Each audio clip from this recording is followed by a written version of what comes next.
botulinum toxin, where they teach you where you have to inject. They show you an injection point 1 centimeter above the eyebrow. This is too high. There is no corrugator. The corrugator is here at the angle of the orbital rim and the base of the nose. Here is our base of the corrugator and not here. And its insertion point is on the skin. So it is running through all the layers. And then the second dissection, it is irregular. Not every person has it, but it has almost the same origin on the bone as the corrugator. So we don't have to think about other injection points. It's the same injection point, and its insertion is also on the skin, in between our both eyebrows. And we have in the center the procerus muscle. This is when it is very active. You can see it with a horizontal fold below on the base of the nose. When you are looking like this, you have this fold. This is the procerus muscle who does it. The origin, again, on the bone, in the center of the dorsum of the nose, at the base, yeah, and the insertion again on the skin. That's why we have unique wrinkles, yeah, for we have always this insertion on the skin. And the biggest one, which is covering all of these muscles, is the orbicularis oculi. Good fibers of the orbicularis oculi, which in the medial part is also a depressor. So, what will be the result? We'll get an open eye. This is what we want. But mainly when we look in the faces which are toxic, yeah, they have an angry bird face. They are looking like this. If you see a patient like this, in Germany is the president who looks like this, yeah, and so he has a bad injector. So then the injector was too high. He was too high, for he was injected on where? On the frontalis muscle. And the lower part of the frontalis is an elevator.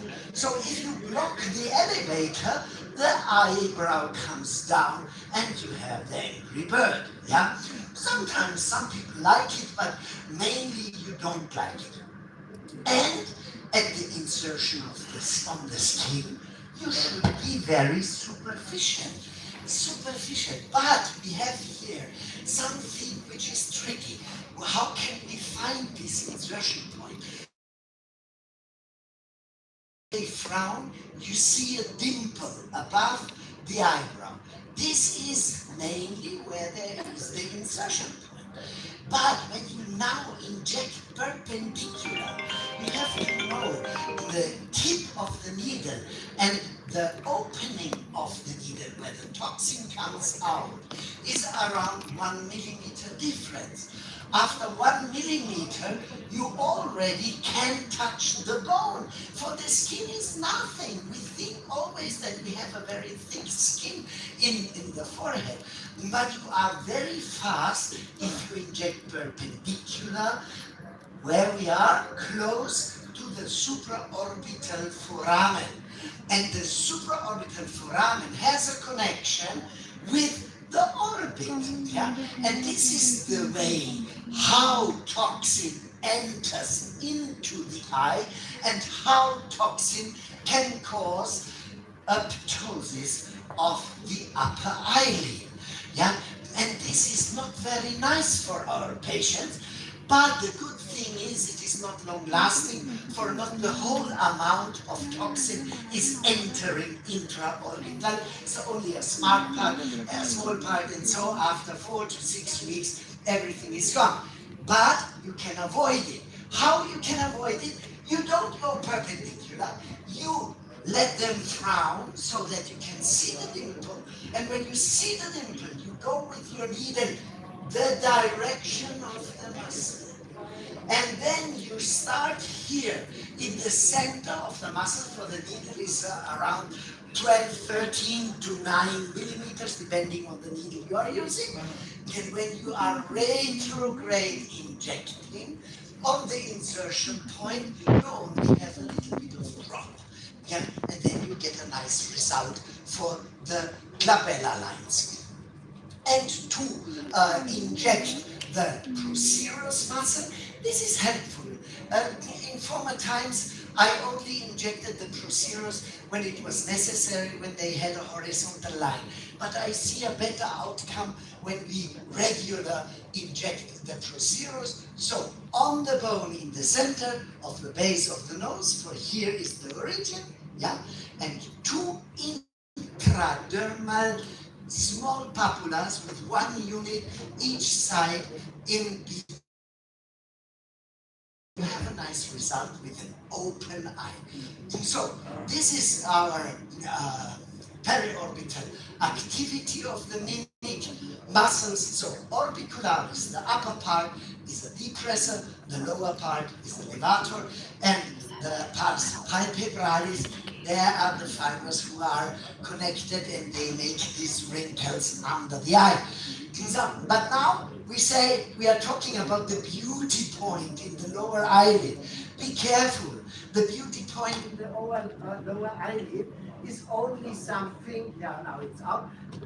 Pakistan, welcome. But when you are injecting a beauty point here, you have to check if the patient is a little bit older. You have to check if they have a laxity of skin, if the pinch test is positive. So if you pinch the skin and it lasts more than 2 seconds, yeah, you should not inject the beauty point, for otherwise you can risk electrolytic. So it's only something for your young patients, and they don't need it. Yeah. So don't do stupid things, but on the congresses they tell you, yeah, they tell you too much. Yeah, don't overdo the thing. It doesn't matter. Teach your patient it is charming. It is nice if you have some wrinkles under the eyes. Yes, I know the women don't understand. And in Pakistan, I learned you have to go to an operation before you marry, for otherwise you will stay alone. Yeah. So then you can do it. But I'm not doing everything what is possible or what you can do. Okay. If we want to treat the crow's feet, we have to treat the orbicularis oculi muscle. And it must be the orbital part, so the outer part of the orbicularis. 1 centimeter lateral from the orbital ring. So you don't risk any malfunction of the movement of your eyes. You're always outside, and I go always away from the danger. So my injection is not from behind forward, I go always from forward to behind. And then I inject retrograde. 2 units is enough each injection point, and it is fine. To open the eyebrow, you know, foxy eyes. Yeah. Oh, foxy eyes. They all want foxy eyes, but if it is a Spock eye, it's also not good. So you have to be careful how you treat it. Yeah. So, but if you want a little bit foxy eye laterally, you need to inject the lateral part. So 1, 2 injection points, 1 unit is enough. But be careful that you don't correct in the same session the upper part of the frontalis, for then it is not working. Yeah, for you need a levator. So that's easy, but they forget everything. Good. And in the lower part, I do it very superficially. When we do dissection, yeah, the muscle is very superficial. It's almost subcutaneous, for we have almost no fat in between the skin and the muscle in this area. So very superficial. You don't need to go perpendicular. No, superficial, it will spread. The toxin will spread where it has to be. So this is the depressor supercilii I already talked about. Retrograde on the same point. When you have an hyperactivity, it's always, you know, they tell us on the congresses, on the wrinkles you can see and you have to inject different. No, the glabella area I inject on every patient the same way.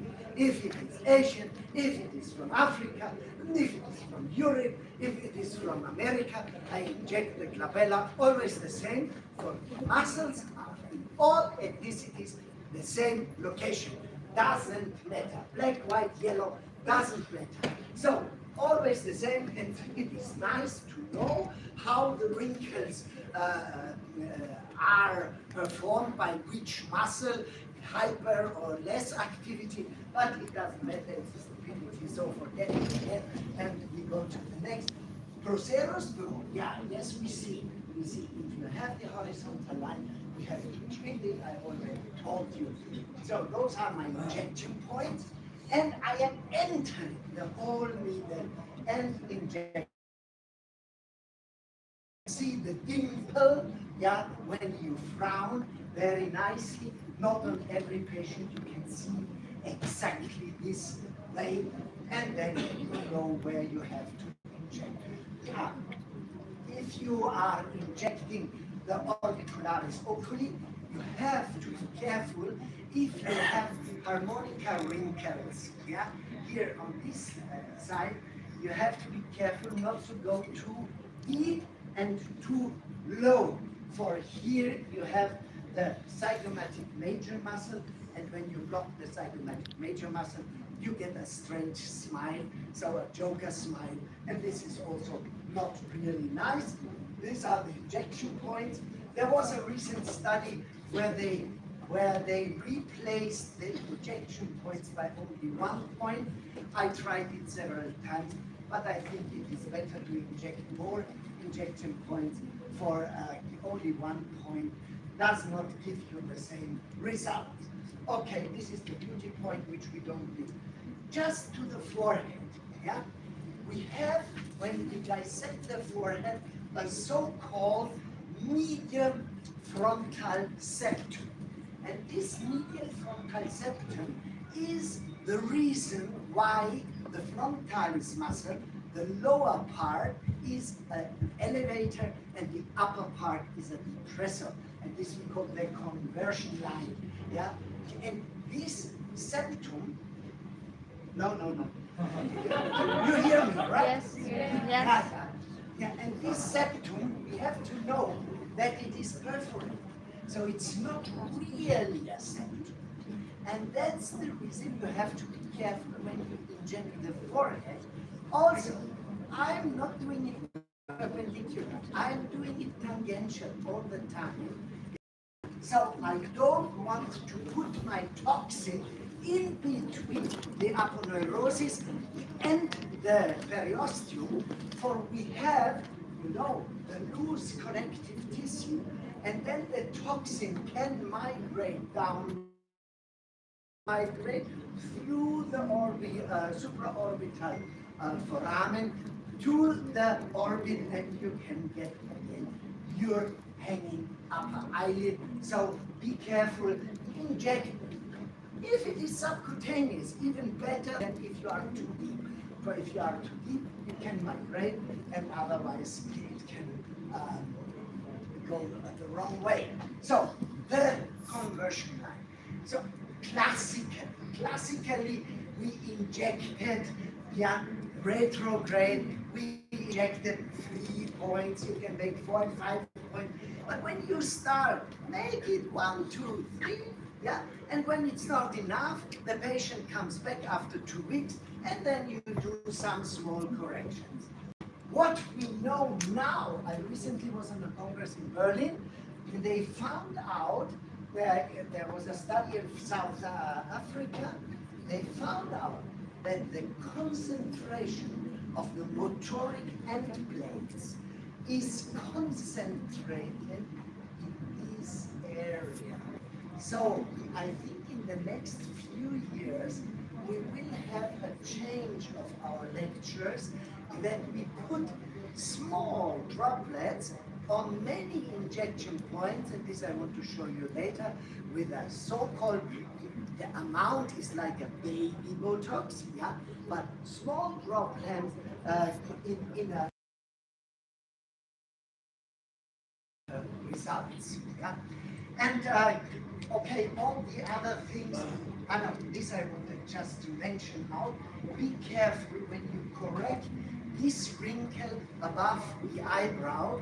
If you are too deep, again, in 10% of the cadavers we can find a second supraorbital foramen which has a connection with the normal supraorbital foramen, and you can also cause a dropping eye. So this is just to mention it, and to tell you what I want to show you now, for the time is short. What I want to show you now is something, yeah, new but off-label, off-label use. So we can mix a small amount of toxin, hyperdiluted.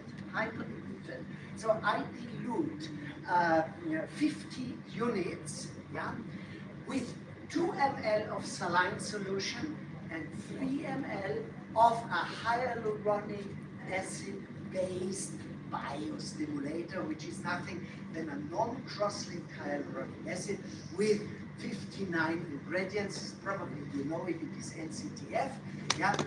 And fortunately, we have a company outside which was they had no NCTF here, but fortunately I found this company. They have NCTF plus exosomes plus polynucleotides, and these are also a vial with 3 ml, so you can mix 2 ml of 50 units toxin with this vial of 3 ml, yeah? So you have 5 ml, 50 units. Means that you have 10 ml, 10 units, 1 ml. And then you can inject up to a quarter of unit. So you divide your skin into a raster, yeah? So in horizontal and vertical lines, and then in each square which you have, you inject a quarter up to a half of unit intradermally, and you have a better result than when you inject the forehead, yeah? So the side effect is, due to the hyaluronic acid, due to the ingredients, you have